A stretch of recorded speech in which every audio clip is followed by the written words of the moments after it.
ಆತ್ಮಜ್ಞಾನ ರಹಸ್ಯಗಳ ಭಂಡಾರ ವಿಶೇಷ ನೇರ ಪ್ರಸಾರ ಕಾರ್ಯಕ್ರಮಕ್ಕೆ ಸ್ವಾಗತ. ನಾನು ನೇಹ. ಆಧ್ಯಾತ್ಮ, ಆತ್ಮಜ್ಞಾನ, ಪೂರ್ವಜನ್ಮ ಇದೆಲ್ಲರ ಬಗ್ಗೆ ಮಾತನಾಡಲು ನಮ್ಮೊಂದಿಗಿದ್ದಾರೆ 6000ಕ್ಕೂ ಹೆಚ್ಚು ನವಯುಗದ ಧ್ಯಾನಗಳನ್ನು ಸೃಷ್ಟಿಸಿರುವ ಪ್ರಪಂಚದ ಮೊದಲ ಹಾಗೂ ಏಕೈಕ ಆಧ್ಯಾತ್ಮ ಗುರು ಭಗವಾನ್ ಶ್ರೀ ಪ್ರಸನ್ನ ಗುರುಜಿ ಅವರು. ಬನ್ನಿ ಅವರನ್ನು ಕಾರ್ಯಕ್ರಮಕ್ಕೆ ಸ್ವಾಗತಿಸೋಣ. ನಮಸ್ಕಾರ ಗುರುಜಿ. ನಮಸ್ಕಾರ. ಜನಶ್ರೀ ವಾಹಿನಿಯ ಎಲ್ಲ ನನ್ನ ಆತ್ಮ ಬಂಧುಗಳಿಗೆ ಅನಂತಾನಂತ ನಮಸ್ಕಾರಗಳು. ಇವತ್ತು ನಮಸ್ಕಾರ ಮಾಡಬಾರ್ದು ಅನ್ಕೊಂಡಿದ್ದೆ. ಯಾಕಪ್ಪ ಗುರುಗಳು ಇವತ್ತು ನಮಸ್ಕಾರ ಮಾಡಬಾರ್ದು ಅನ್ಕೊಂಡ್ರ ಇದರಿಂದೇ ಆತ್ಮಜ್ಞಾನ ದರ್ಪಣದ ಒಂದು ಸ್ಟೋರಿ ಇದೆ. ಏನಪ್ಪ ಸ್ಟೋರಿ ಅಂತೀರಾ? ಯಾಕೆ ಅಂದ್ರೆ ನಾನು ದಿನಾ ಒಂದೊಂದು ಸ್ಟೋರಿ ಹೇಳ್ತೀನಿ ಅಂತ ಹೇಳ್ಬಿಟ್ಟಿದ್ದೀನಿ. ಆ ಸ್ಟೋರಿ ಕೇಳೋದಕ್ಕೋಸ್ಕರವಾಗಿ ನೀವು ಕುತ್ಕೊಂಡಿದ್ದೀರಾ ಅಂತನೂ ಗೊತ್ತು. ಆತ್ಮಜ್ಞಾನ ದರ್ಪಣದ ಸ್ಟೋರಿ ನಿಮಗೆ ಎಲ್ಲೋ ಒಂದು ಕಡೆ ನಿಮ್ಮ ಆತ್ಮದ ಒಂದು ಶಕ್ತಿಯನ್ನ, ಆತ್ಮದ ಒಂದು ಜ್ಞಾನವನ್ನ, ಆತ್ಮದ ಒಂದು ನಿಜವಾದ ಸತ್ಯವನ್ನ ಅರಿಯೋದಕ್ಕೆ ಸಹಾಯ ಮಾಡುತ್ತೆ ಅಂತಾನೆ ಈ ರೀತಿಯಾದ ಸ್ಟೋರಿಗಳನ್ನ ದಿನ ತರ್ತಾ ಇದ್ದೀವಿ. ಇವತ್ತು ಕೂಡ ಒಂದು ಸ್ಟೋರಿ ಅಂತ ಅಲ್ಲ, ಹಿಂದಿನ ದಿನಗಳಲ್ಲಿ ಕೆಲವೇ ದಿನಗಳ ಹಿಂದೆ ನಡೆದಿರುವಂತಹ ಘಟನೆಯನ್ನ ತಗೊಂಡು ನಿಮ್ಗೆ ಹೇಳ್ತಾ ಇದ್ದೀನಿ. ಅದಕ್ಕೋಸ್ಕರವಾಗಿ ನಮಸ್ಕಾರಕ್ಕೂ ಮತ್ತೆ ಈ ಘಟನೆಗೂ ಏನೋ ಸಂಬಂಧ ಇದೆ ಅಂತ ನೀವು ಕಲಿಸ್ತಾ ಇರ್ಬೋದು. ಹೌದು, ಏನಪ್ಪ ಘಟನೆ ಅಂತೀರಾ? ಮೊನ್ನೆ ನಮ್ಮ ಅನುಯಾಯಿ ಬಂದಿದ್ರು ಒಬ್ರು. ತುಂಬಾ ವರ್ಷಗಳಿಂದ ನಮ್ಮ ಅನುಯಾಯಿ ಬಿಡಿ, ಒಂದು 8-10 ವರ್ಷದಿಂದ ನಾವು ಆ ಟೈಮಲ್ಲಿ ಗಡ್ಡ ಇರಲಿಲ್ಲ, ಕೂದಲಿರ್ಲಿಲ್ಲ, ಜೀನ್ಸ್ ಪ್ಯಾಂಟು ಟಿ ಶರ್ಟ್ ಹಾಕೊಂಡು ಧ್ಯಾನಗಳನ್ನ ಹೇಳ್ಕೊಡ್ತಾ ಇದ್ವಿ. ಆ ಟೈಮಿಂದ ಅನುಯಾಯಿ ಅವರು ಅಂದ್ರೆ ತುಂಬಾ ಕ್ಲೋಸ್ ಆಗಿ ಕನೆಕ್ಟ್ ಆಗ್ಬಿಟ್ಟಿದ್ರು. ಬಂದ್ಬಿಟ್ಟು, ಗುರುಗಳೇ ನಿಮ್ಮನ್ನ ವಾಹಿನಿಯಲ್ಲಿ ನೋಡ್ತಾ ಇದ್ದೀನಿ, ತುಂಬಾ ಚೆನ್ನಾಗಿ ಬರ್ತಾ ಇದೆ, ಆದ್ರೆ ನೀವು ಯಾವ ಆಂಗಲ್ ಅಲ್ಲೂ ಗುರು ತರ ಕಾಣ್ತಾ ಇಲ್ಲ ಅಂದ್ಬಿಟ್ರು. ನಾ ಅಂದೆ, ಯಾಕಪ್ಪ ಹಿಂಗೆ ಹೇಳ್ತಾ ಇದೀಯಾ?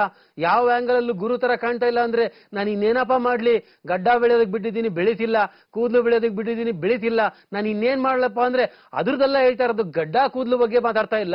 ಆದ್ರೆ ನೀವು ಮಾತಾಡ್ತಾ ಇರೋದು ಒಬ್ಬ ಸಾಮಾನ್ಯ ಮನುಷ್ಯನು ಮನೆಯಲ್ಲಿ ಮಾತಾಡೋ ತರ ನೀವು ಮಾತಾಡ್ತೀರಾ, ಅವ್ರ ಮನೆಯವರಾಗಿ ಮಾತಾಡ್ತೀರಾ, ಗುರು ಆಗಿ ನೀವು ಅವ್ರ ಮನೆ ತರ ಮಾತಾಡ್ಬೋದಾ ಅಂದ್ರು.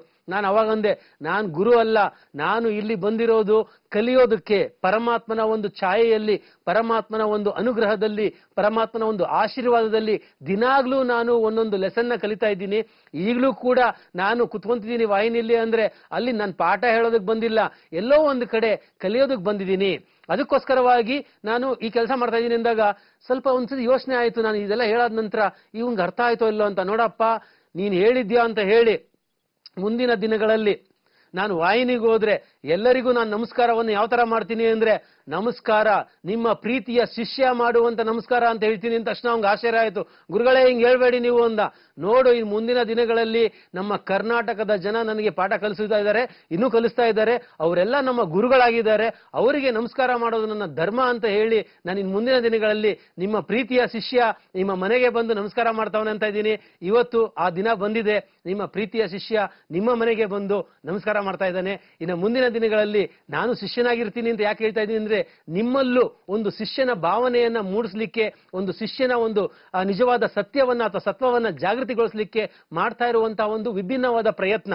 ಯಾವಾಗ ನಾವು ನಮ್ಮ ಎಲ್ಲಾ ಸ್ಥಾನಗಳಿಗೂ ಒಂದು ಚ್ಯುತಿ ಕೊಟ್ಟು, ಒಂದು ಬ್ರೇಕ್ ಕೊಟ್ಟು, ವಿರಾಮ ಕೊಟ್ಟು, ನಾನು ಲಾಯರು, ನಾನು ಡಾಕ್ಟರು, ನಾನು ಇಂಜಿನಿಯರು, ನಾನು ಅದು, ನಾನು ಇದು, ನಾನು ಬಿಟ್ಬಿಟ್ಟು ನಾನೊಬ್ಬ ಶಿಷ್ಯ ಅಂತ ಅನ್ಕೊಂತಿರೋ, ಪರಮಾತ್ಮನ ಅನುಗ್ರಹದಲ್ಲಿ ನಾನು ಶಿಷ್ಯ ಅಂತ ಯಾವಾಗ ಅನ್ಕೊಂತಿರೋ, ಕಲಿಯೋದಕ್ಕೆ ಸಾವಿರಾರು ದಾರಿಗಳು, ಕಲಿಯೋದಕ್ಕೆ ಸಾವಿರಾರು ವಿಷಯಗಳು. ಅದಕ್ಕೋಸ್ಕರವಾಗಿ ನಾವು ಆತ್ಮಜ್ಞಾನದ ಒಂದು ನಿಜವಾದ ಒಂದು ಸಂಚಿಕೆಯಲ್ಲಿ, ಆತ್ಮಜ್ಞಾನ ದರ್ಪಣದ ಸಂಚಿಕೆಯಲ್ಲಿ ಇವತ್ತು ನಿಮ್ಗೆ ಹೇಳ್ಕೊಳ್ತಾ ಇರೋದಿಷ್ಟೇ. ಎಲ್ಲರೂ ಶಿಷ್ಯಂದಿರೆ, ಯಾರು ಗುರು ಅಲ್ಲ. ಎಲ್ಲರಲ್ಲೂ ಗುರುವಿನ ಭಾವನೆಯನ್ನ ನೋಡ್ಬೇಕು. ಆದ್ರೆ ನೀವು ಮಾತ್ರ ನಿಮ್ಮಲ್ಲಿ ಶಿಷ್ಯನ ಒಂದು ಭಾವನೆಯಲ್ಲಿ ಇರಬೇಕು. ನಾನೇ ಹೇಳ್ತಾ ಇದ್ದೀನಿ ಅಂದ್ರೆ ನೀವ್ಯಾಕೆ ಹೇಳ್ಬಾರ್ದು? ನೀವು ಯಾವಾಗ ಹೌದಪ್ಪ ನಾನು ಕಲಿತಾ ಇದ್ದೀನಿ, ನನ್ನ ಸುತ್ತ ಇರುವಂತಹ ನನ್ನ ಮಕ್ಕಳಿರ್ಬೋದು, ನನ್ನ ಹೆಂಡತಿ ಇರ್ಬೋದು, ನನ್ನ ಗಂಡ ಇರ್ಬೋದು, ಅಥವಾ ನನ್ನ ಸ್ನೇಹಿತರಿರ್ಬೋದು, ಸಂಬಂಧಿಕರಿರ್ಬೋದು, ಎಲ್ಲರೂ ನನಗೆ ಪಾಠ ಕಲಿಸೋದಕ್ಕೋಸ್ಕರ ಪರಮಾತ್ಮನ ಅಂಶವನ್ನ ತೆಗೆದುಕೊಂಡು ಬಂದಿದ್ದಾರೆ. ಅವರಲ್ಲಿರುವಂತಹ ಗುರುವಿನ ತತ್ವವನ್ನು ಅರಿಯೋದಕ್ಕೆ ಏನ್ ಬೇಕೋ ಎಲ್ಲವನ್ನು ಮಾಡ್ತೀನಿ ಅಂತ ನೀವು ಯಾವಾಗ ಆ ಪರ್ಟಿಕ್ಯುಲರ್ ಒಂದು ಮನೋಭಾವದಿಂದ, ಮನಸ್ಥಿತಿಯಲ್ಲಿ ನೀವು ಕುತ್ಕೊಂತೀರೋ, ನಿಮಗೆ ಅರಿವಿಲ್ಲದಂತೆಯೇ ನಿಮ್ಮಲ್ಲಿರುವಂತಹ ಒಂದು ಸ್ಟೂಡೆಂಟ್, ವಿದ್ಯಾರ್ಥಿ ಅಥವಾ ಶಿಷ್ಯನ ಒಂದು ನಿಜವಾದ ಭಾವನೆ ಜಾಗೃತವಾಗುತ್ತೆ. ಯಾವಾಗ ನೀವು ಶಿಷ್ಯ ಆಗ್ತಿರೋ ಆಗಷ್ಟೇ ಕಲಿಯೋದಕ್ಕೆ ಮೊದಲ ಹೆಜ್ಜೆ ತಗೊಂತೀರಾ. ತುಂಬಾ ಜನ ಹೇಳ್ತಾರೆ, ನಾನ್ ಕಲ್ತಿಲ್ವಾ, 18-20 ವರ್ಷದಿಂದ ನಾನು ಕೆಲಸ ಮಾಡಿ ಕಷ್ಟಪಟ್ಟು ಓದಿ ಇಂಜಿನಿಯರೋ, ಡಾಕ್ಟರೋ, KS, IAS ಆಗಿದ್ದೀನಿ, ಇನ್ನೇನ್ ಕಲಿಯೋದಿದೆ ಅಂತಾರೆ. ನಾವು ಹೇಳೋದಿದೆ, ಯಾವಾಗ ನೀವು ಪರೀಕ್ಷೆಯನ್ನ ಮುಗಿಸ್ಬಿಟ್ಟು ಸರ್ಟಿಫಿಕೇಟ್ ನ ತಗೊಂಡು ಫಸ್ಟ್ ಕ್ಲಾಸ್ ಅಥವಾ ಫಸ್ಟ್ ರ್ಯಾಂಕ್ ತಗೊಂತೀರೋ ಅವತ್ತು ಕಲಿಕೆ ಮುಗಿಯೋಲ್ಲ, ಅವತ್ತೇ ಕಲಿಕೆ ಸ್ಟಾರ್ಟ್ ಆಗುತ್ತೆ. ಯಾವಾಗ ನೀವು ಸರ್ಟಿಫಿಕೇಟ್ ನ ತಗೊಂಡು ಕಲ್ತ್ಬಿಟ್ಟೆ ಅಂತಿರೋ, ಯಾವಾಗ ಕಲಿಕೆಯನ್ನ ಸ್ಟಾಪ್ ಮಾಡ್ತಿರೋ, ನಿಮ್ಮ ಆತ್ಮ ಬೆಳೆಯೋದಿಲ್ಲ, ನಿಮ್ಮ ಆತ್ಮ ಜಾಗೃತಿ ಆಗೋದಿಲ್ಲ. ನಾವಿಲ್ಲಿ ಆತ್ಮಜ್ಞಾನ ದರ್ಪಣದಲ್ಲಿ ಹೇಳ್ತಾ ಇರೋದೇನು ಅಂದ್ರೆ, ನಿಮ್ಮಲ್ಲಿರುವಂತಹ ಒಂದು ಶಿಷ್ಯನ ಭಾವನೆಯನ್ನ ಜಾಗೃತಗೊಳಿಸಿ ಎಲ್ಲದರಲ್ಲೂ ಒಂದು ಶಿಷ್ಯನ ಭಾವನೆಯಿಂದ ನೋಡ್ಲಿಕ್ಕೆ ಸ್ಟಾರ್ಟ್ ಮಾಡಿ, ಒಂದು ವಿದ್ಯಾರ್ಥಿಯ ಭಾವನೆಯಿಂದ ನೋಡ್ಲಿಕ್ಕೆ ಸ್ಟಾರ್ಟ್ ಮಾಡಿ. ತಪ್ಪು ಮಾಡಿ, ಯಾಕೆಂದ್ರೆ ನಾವು ವಿದ್ಯಾರ್ಥಿಗಳೇ ತಪ್ಪು ಮಾಡೋದಲ್ವಾ? ಭಯ ಪಡಬೇಡಿ ತಪ್ಪು ಮಾಡೋದಕ್ಕೆ. ಇದನ್ನ ಕಲಿಯೋದಕ್ಕೆ ಬೇಕಾಗಿರುವಂತ ಎಲ್ಲಾ ಅಂಶಗಳನ್ನು ಮುಂದಿನ ಸಂಚಿಕೆಗಳಿರ್ಬೋದು ಎಲ್ಲ ಹೇಳ್ಕೊಡ್ತೀವಿ. ಆದ್ರೆ ಇನ್ನು ಮುಂದಿನ ದಿನಗಳಲ್ಲಿ ನಿಮ್ಮ ಶಿಷ್ಯನ ನಮಸ್ಕಾರಗಳನ್ನು ಸ್ವೀಕರಿಸೋದಕ್ಕೆ ನೀವೆಲ್ಲ ಸಿದ್ಧರಾಗ್ತೀರಾ ಅನ್ಕೊಂಡಿದ್ದೀನಿ. ಮುಂದಿನ ಸೆಗ್ಮೆಂಟ್ ಅಲ್ಲಿ ಮೇಡಮ್ ಅವರು ಏನ್ ಪ್ರಶ್ನೆ ತಂದಿದ್ದಾರೆ ಬನ್ನಿ ನೋಡೋಣ ಇವತ್ತು. ಓಕೆ ಗುರುಜಿ, ಇದರ ಬಗ್ಗೆ ಸಾಕಷ್ಟು ಮಾಹಿತಿಯನ್ನು ನೀಡಿ. ಈಗ ಒಬ್ರು ಕಾಲರ್ ಇದ್ದಾರೆ. ನಮಸ್ತೆ. ನಮಸ್ತೆ ಮೇಡಮ್. ಹಾ ನಮಸ್ತೆ. ನಿಮ್ಮ ಹೆಸರು? ನನ್ನ ಹೆಸರು ವಿದ್ಯಾ ಜೈನ್ ಅಂತ. ಓಕೆ ವಿದ್ಯಾ ಅವರೇ, ಗುರುಜಿ ಇದ್ದಾರೆ, ಏನ್ ಪ್ರಶ್ನೆ ಇತ್ತು ಮಾತಾಡಿ. ಹಲೋ. ನಮಸ್ಕಾರ, ಹೇಳಿಮ್ಮ. ನಮಸ್ತೆ ಗುರುಜಿ. ನಮಸ್ಕಾರ. ಗುರುಜಿ, ನಮ್ಗೆ ಯಾರಿಗೆ ನಾನು ನೋಡಿದ್ರೆ ನಮ್ಗೆ ತುಂಬಾ ಅಳು ಬಂದ್ಬಿಡುತ್ತೆ, ಸ್ವಲ್ಪ ಭಯ ಜಾಸ್ತಿ ನಮ್ಗೆ ಗುರುಜಿ. ಯಾರನ್ನ ನೋಡಿದ್ರೆ ಭಯ ಆಗುತ್ತಮ್ಮ ನಿಮ್ಗೆ? ಯಾರಿಗಿನ ಕಷ್ಟ ಐತೆ ಅಂದ್ರೆ ಅವ್ರಿಗಿನ ಮುಂಚೆನೆ ನಮ್ಗೆ ಅಳು ಬಂದ್ಬಿಡುತ್ತೆ, ಕೈಕಾಲು ನಡುಕ ಬರುತ್ತೆ, ಮನಸ್ಸಲ್ಲಿ ತುಂಬಾ ಫೀಲಿಂಗ್ ಆಗ್ಬಿಡುತ್ತೆ. ಹೌದಮ್ಮ, ನೋಡಿಮ್ಮ, ನಿಮ್ಮ ಆತ್ಮ ತುಂಬಾ ಬೆಳೆದಿದೆ. ಅದಕ್ಕೋಸ್ಕರವಾಗಿ ಬೇರೆಯವರ ಆತ್ಮದಲ್ಲಿರುವಂತಹ ಒಂದು ಭಾವನೆಯನ್ನ ನಿಮ್ಮಲ್ಲಿ ಸ್ಪಂದನೆಯನ್ನ ಮಾಡ್ತಾ ಇದೆ, ಅದು ಸ್ಪಂದಿಸ್ತಾ ಇದೆ. ನಾವು ಯಾವಾಗ್ಲೂ ನಿಮ್ಗೆ ಏನ್ ಹೇಳ್ತೀವಿ ಅಂದ್ರೆ, ನಾನು ಬೇರೆ ಅಲ್ಲ, ನೀವು ಬೇರೆ ಅಲ್ಲ. ನಮ್ಮ ದೇಹ ಬೇರೆ ತರ ಇರಬಹುದು, ನಿಮ್ಮ ದೇಹ ಬೇರೆ ತರ ಇರಬಹುದು. ನಮ್ಮ ಮನಸ್ಸು ನಮ್ಮ ಆತ್ಮದ ಅರಿವಿಗೆ ತಕ್ಕನಂಗೆ ಬೇರೆ ತರ ಯೋಚನೆ ಮಾಡ್ತಾ ಇರುತ್ತೆ. ನಿಮ್ಮ ಮನಸ್ಸು ಕೂಡ ನಿಮ್ಮ ಆತ್ಮದ ಅರಿವಿಗೆ ತಕ್ಕನಂಗೆ ಬೇರೆ ತರ ಯೋಚನೆ ಮಾಡ್ತಾ ಇರುತ್ತೆ. ಆದ್ರೆ ಆತ್ಮ ಎರಡೂ ಒಂದೇ. ಅಂದ್ರೆ ನಾವೇನ್ ಹೇಳ್ತೀವಿ, ಆತ್ಮವನ್ನ ಪ್ರೀತಿಯಲ್ಲಿ ಕಾಣಿ, ಆತ್ಮವನ್ನ ಸತ್ಯದಲ್ಲಿ ಕಾಣಿ, ಆತ್ಮವನ್ನ ನಿಜವಾದ ಎಮೋಷನ್ಸ್ ಅಲ್ಲಿ ಕಾಣಿ ಅಂತ ಹೇಳ್ತೀವಿ. ನೀವು ಯಾವಾಗ ಬೇರೆಯವರ ಒಂದು ಭಾವನೆಗಳಿಗೆ ನಿಮ್ಗೆ ಕೈಕಾಲು ನಡ್ಕೊ ಬರ್ತಾ ಇದೆ, ದುಃಖ ಆಗ್ತಾ ಇದೆ ಅಂತಿರೋ, ನಿಮ್ಮ ಆತ್ಮ ಅವರ ಆತ್ಮಕ್ಕೆ ಸ್ಪಂದಿಸ್ತಾ ಇದೆ. ಯಾವುದು ಭಯ ಪಡ್ಕೊಂಬೇಡಿ. ಯಾಕೆ ಭಯ ಪಡ್ಕೊಂತೀರಾ? ಅವ್ರು ಅಳ್ತಾ ಇದ್ರೆ ನಿಮ್ಮಲ್ಲೂ ಅಳು ಬಂದ್ರೆ ಹತ್ ಬಿಡಿ. ಯಾಕೆಂದ್ರೆ ನೀವು ಬೇರೆ ಇಲ್ಲ, ಅವ್ರು ಬೇರೆ ಇಲ್ಲ. ನಿಮ್ಗೂ ಏನ್ ನೋವಾಗಿದೆಯೋ ಅವ್ರಿಗೂ ಅದೇ ನೋವಾಗ್ತಾ ಇರುತ್ತೆ, ಅವ್ರಿಗೆ ಏನ್ ನೋವಾಗ್ತಾ ಇರುತ್ತೋ ಅದೇ ನಿಮ್ಗೂ ಆಗ್ತಾ ಇರುತ್ತೆ.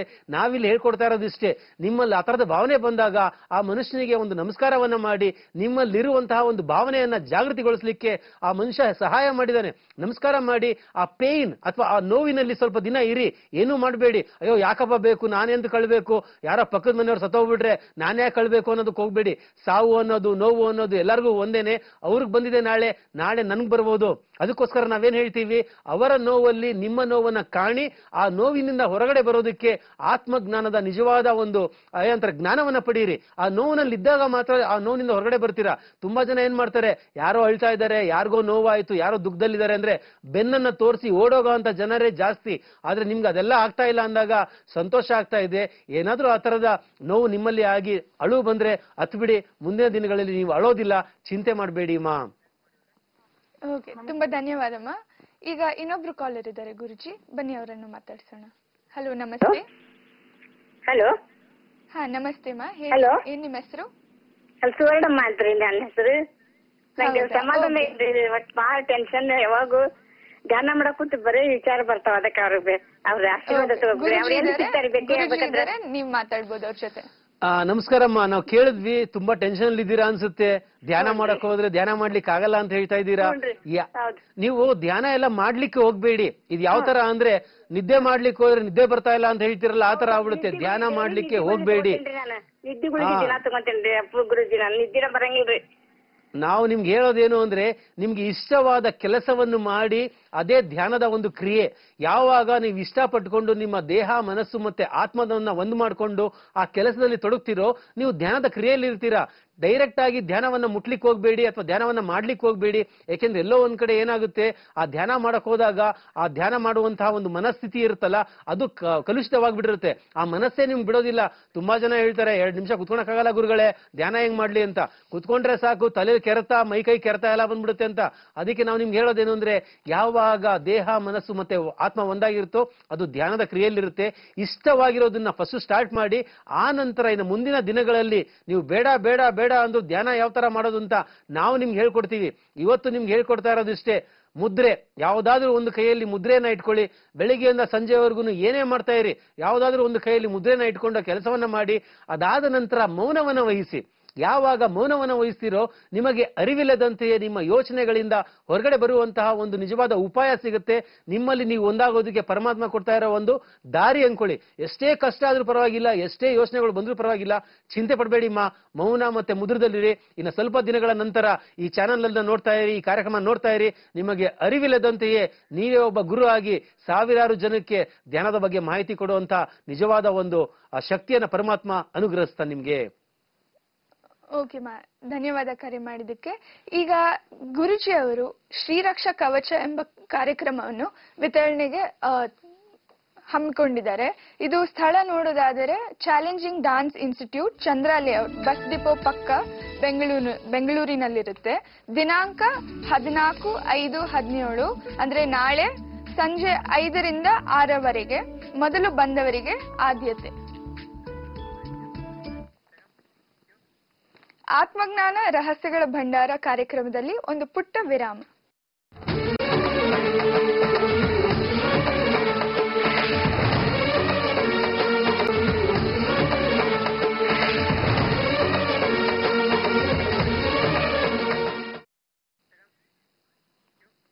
ಆತ್ಮಜ್ಞಾನ ರಹಸ್ಯಗಳ ಭಂಡಾರ ವಿಶೇಷ ನೇರ ಪ್ರಸಾರ ಕಾರ್ಯಕ್ರಮಕ್ಕೆ ಮತ್ತೊಮ್ಮೆ ಸ್ವಾಗತ.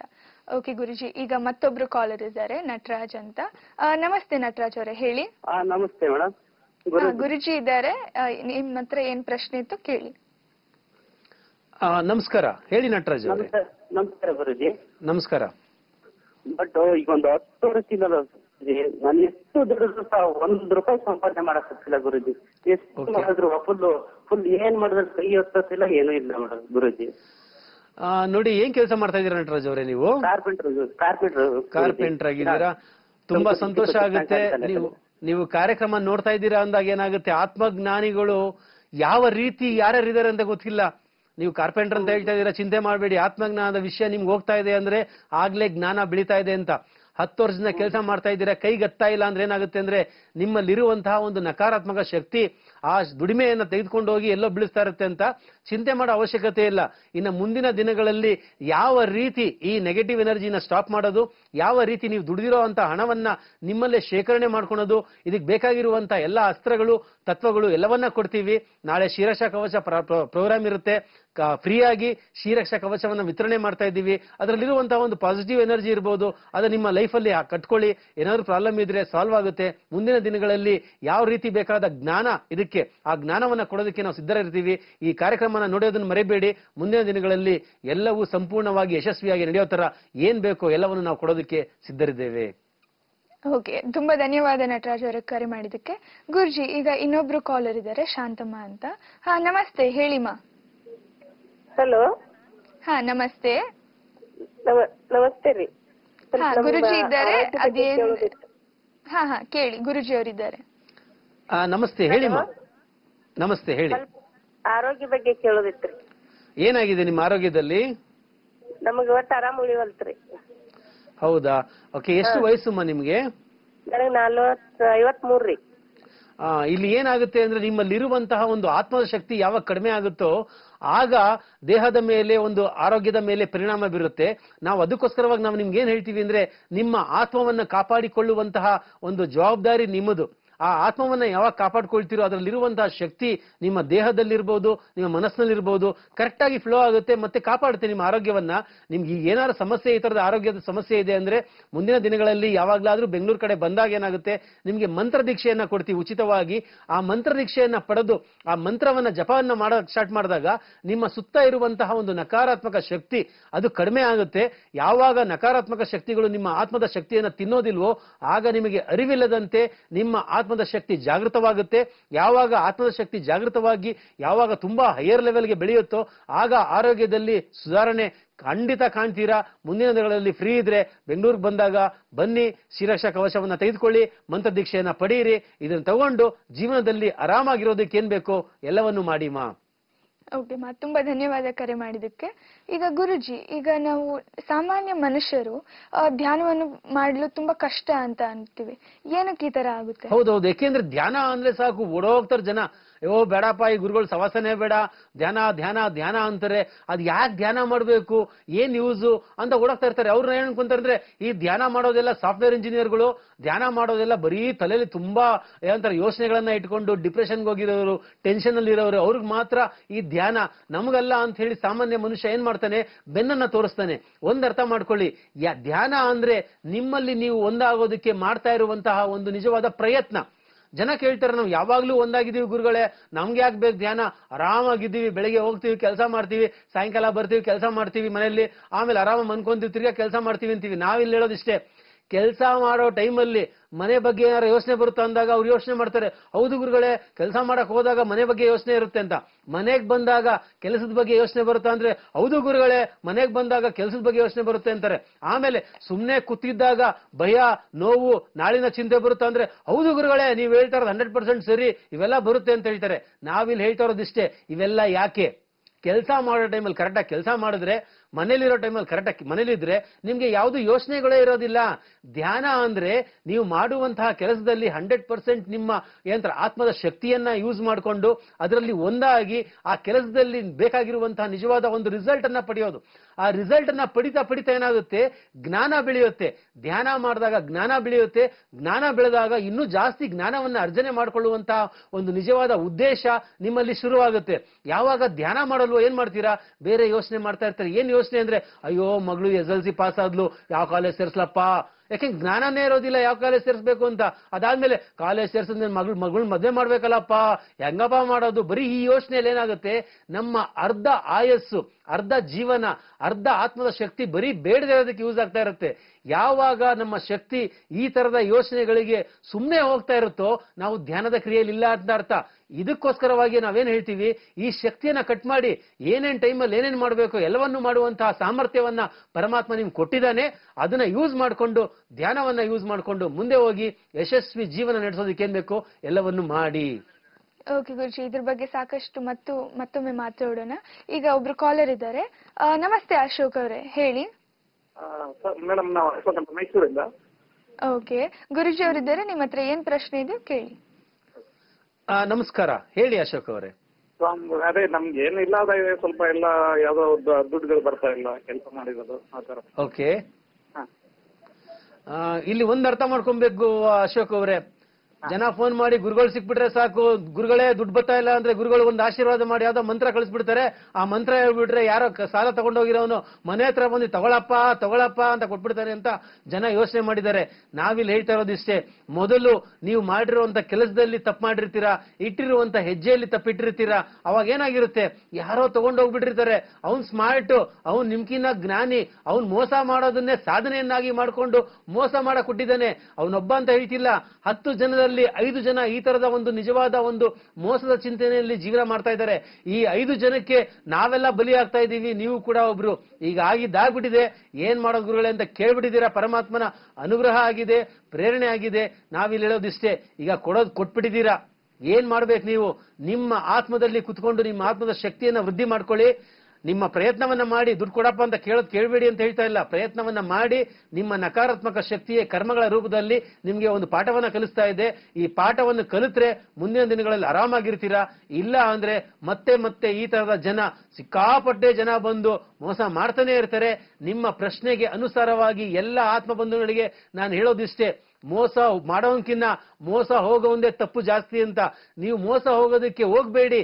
ಯಾವ ರೀತಿ ನೀವು ತಡಿಬಹುದು, ಮುದ್ರಾ ಮೌನ ವಹಿಸಿ ಜೀವನವನ್ನ ಸ್ವಲ್ಪ ಸ್ಲೋ ಮಾಡಿ, ಏನು ಮಾಡಬೇಡಿ. ಯಾರು ದುಡ್ಡು, ಹೆಣ್ಣು, ಹೊನ್ನು, ಮಣ್ಣು ಅಂತ ಬಂದಾಗ ಸ್ವಲ್ಪ ಹುಷಾರಾಗಿರಿ. ಎಲ್ಲೋ ಒಂದು ಪಾಯಿಂಟ್ ಅಲ್ಲಿ ನಿಮ್ಗೆ ಪರಮಾತ್ಮ ಅನುಗ್ರಹನ ಮಾಡಿ ಅವ್ರು ಏನ್ ಯೋಚನೆ ಮಾಡ್ತಾವ್ರೆ ಎಲ್ಲವನ್ನು ನಿಮ್ಗೆ ತಿಳಿಸ್ತಾನೆ. ಮುಂದಿನ ದಿನಗಳಲ್ಲಿ ಎಲ್ಲವೂ ನಿಮ್ಗೆ ಅರ್ಥ ಆಗುತ್ತೆ.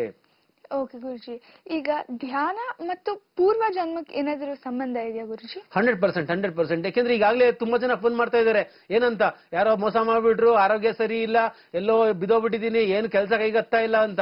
ಏನ್ ಅರ್ಥ ಇದು?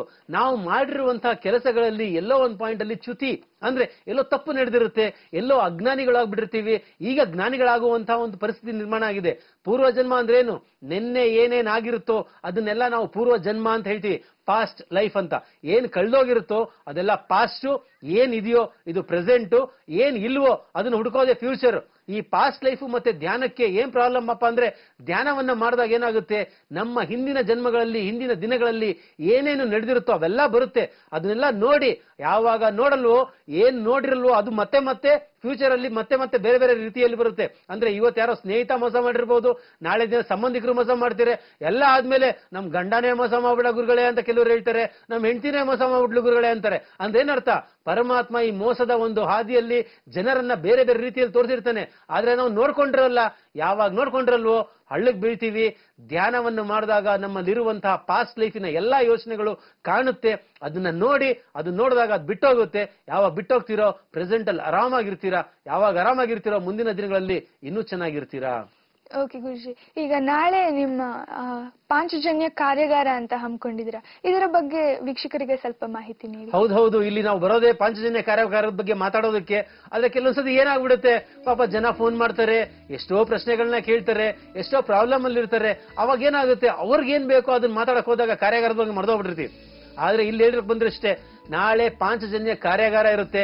ಇದರಲ್ಲಿ ಕುಂಡಲಿನಿ ಶಕ್ತಿಗಳಂದ್ರೆ ಏನು, ಕುಂಡಲಿನಿ ಧ್ಯಾನಗಳಂದ್ರೆ ಯಾವುದು, ಕುಂಡಲಿನಿ ಚಕ್ರಗಳಂದ್ರ ಯಾವ ರೀತಿ ಜಾಗೃತಿ ಪಡಿಸ್ಕೊಳ್ಳೋದು, ಇದರ ಬಗ್ಗೆ ವಿಶೇಷವಾಗಿ ನಾವು ಏನು 500-600 ವರ್ಕ್ಶಾಪ್ ಮಾಡಿರ್ತೀವೋ ಅದನ್ನೆಲ್ಲ ನಿಮ್ಗೆ ಒಂದು ದಿನದಲ್ಲಿ ಕೊಡುವಂತಹ ಪ್ರಯತ್ನವನ್ನ ಮಾಡಿದೀವಿ. ಇದ್ರ ಜೊತೆ ರೇಖಿ ಲೆವೆಲ್ 1 ಮತ್ತೆ 2, ಪಾಸ್ಟ್ ಲೈಫ್ ಲೆವೆಲ್ 1 ಮತ್ತೆ 2 ಇದನ್ನು ಹೇಳ್ಕೊಡ್ತಾ ಇದ್ದೀವಿ. ಜನ ಕೇಳ್ತಾರೆ, ಏನ್ ಗುರುಗಳೇ ಇಷ್ಟೊಂದನ್ನೆಲ್ಲ ತುಂಬಿಟ್ಟಿದ್ದೀರಾ, ಬೆಳಿಗ್ಗೆ ಸಂಜೆವರೆಗೆ ಎಲ್ಲ ಹೇಳ್ಕೊಡ್ತೀವಿ ಅಂತ ಇರ್ತೀರಾ, ಯಾವ ತರ ಆಗುತ್ತೆ ಅಂತ ಕೇಳ್ತಾರೆ. ನಾವ್ ಹೇಳೋದಿಷ್ಟೇ, ಪಾಪ ಕರ್ನಾಟಕದ ಜನ ಎಲ್ಲೆಲ್ಲಿಂದನೋ ಮೂಲೆ ಮೂಲೆಗಳಿಂದ ಬರ್ತಾ ಇದ್ದಾರೆ. ಅವರೆಲ್ಲ ಬಂದಾಗ ಬರೀ ಯಾವ್ದೋ 2 ಧ್ಯಾನ ಕಲ್ತ್ಕೊಂಡು ವಾಪಸ್ ಹೋಗೋದಕ್ಕೆ ನಮಗೂ ಇಷ್ಟ ಇಲ್ಲ. ಅವ್ರು ಬಂದಾಗ ಏನ್ ಬೇಕೋ ಟೆಕ್ನಾಲಜಿನ ಕೊಡ್ತೀವಿ, ಮನೆಗೆ ಹೋಗಿ ಸಾಧನೆಯನ್ನ ಮಾಡಿ, ಈ ಸಾಧನೆಯನ್ನ ಮಾಡೋದಕ್ಕೆ ಬೇಕಾಗಿರುವಂತಹ ಅಸ್ತ್ರಗಳನ್ನ ನಿಮ್ಗೆ ಕೊಡ್ತೀವಿ. ಅಸ್ತ್ರಗಳನ್ನ ಇಟ್ಕೊಂಡು ಏನ್ ಬೇಕಾದ್ರೂ ನೀವು ಸಾಧನೆಯನ್ನ ಮಾಡಬಹುದು. ಅದನ್ನ ಕೊಡೋದೇ ನಮ್ಮ ಧರ್ಮ. ಅದರ ಜೊತೆ ಮಂತ್ರ ದೀಕ್ಷೆ, ನಕಾರಾತ್ಮಕ ಶಕ್ತಿ ಬಂಧನ ಕ್ರಿಯೆ, ಸಿದ್ಧಿಯನ್ನು ಹೇಳ್ಕೊಡ್ತೀವಿ. ಯಾಕೆ ಹೇಳ್ಕೊಡ್ತೀವಿ? ಯಾಕೆಂದ್ರೆ ಯಾವಾಗ ನೆಗೆಟಿವ್ ಕಟ್ ಮಾಡ್ತಿರೋ ಪಾಸಿಟಿವ್ ಆಗೇ ಇರುತ್ತೆ ಲೈಫ್. ಒಂದು ನೆಗೆಟಿವ್ ಯೋಚನೆ ಮನಸ್ಸಿಗೆ ಬರಲ್ಲ. ಯಾಕೆಂದ್ರೆ ಒಂದು ಯೋಚನೆ ಮನಸ್ಸಿಗೆ ಬರಲ್ಲ ಅಂದ್ರೆ ಏನಾಗುತ್ತೆ, ನಿಮ್ಮ ಲೈಫಲ್ಲಿ ಏನ್ ಬೇಕಾದ್ರೂ ಮಾಡಬಹುದು. ಇದನ್ನೆಲ್ಲ ಹೇಳ್ಕೊಡುವಂತಹ ಕೆಲಸವನ್ನ ನಾಳೆ ಮಾಡ್ತಾ ಇದ್ದೀವಿ. ತುಂಬಾ ಕರೆಗಳು ಬರ್ತಾ ಇರೋದ್ರಿಂದ ಎಲ್ಲರಿಗೂ ಸ್ಪಂದಿಸಕ್ ಆಗೋದಿಲ್ಲ. ಯಾರಿಗ್ ಬರ್ಬೇಕಂತ ಇಷ್ಟ ಇರುತ್ತೋ ಫೋನ್ ನಂಬರ್ ತಗೊಳ್ಳಿ, SMS ಮಾಡಿ, ನನಗೆ ಇಂಟ್ರೆಸ್ಟ್ ಇದೆ ಅಂತ. ನಮ್ಮ ಅನುಯಾಯಿಗಳು ಫೋನ್ ಮಾಡ್ತಾರೆ. ನಾಳೆ ಬೆಳಿಗ್ಗೆ ಬಂದು ಎಲ್ಲ ಅಟೆಂಡ್ ಆಗಿ ಕಲ್ತ್ಕೊಂಡು ಆರಾಮಾಗಿ ಹೋಗ್ಬೋದು. ಓಕೆ ಗುರುಜಿ, ಇಲ್ಲಿವರೆಗೂ ಬಂದು ಸಾಕಷ್ಟು ಮಾಹಿತಿಯನ್ನು ನಮ್ಗೆ ತಿಳಿಸ್ಕೊಟ್ಟಿದ್ದಕ್ಕೆ ತುಂಬಾ ಧನ್ಯವಾದಗಳು. ನಮಸ್ಕಾರ. ಇದಾಗಿತ್ತು ಈ ಹೊತ್ತಿನ ವಿಶೇಷ ಕಾರ್ಯಕ್ರಮ ಆತ್ಮಜ್ಞಾನ ರಹಸ್ಯಗಳ ಭಂಡಾರ. ನಮಸ್ಕಾರ.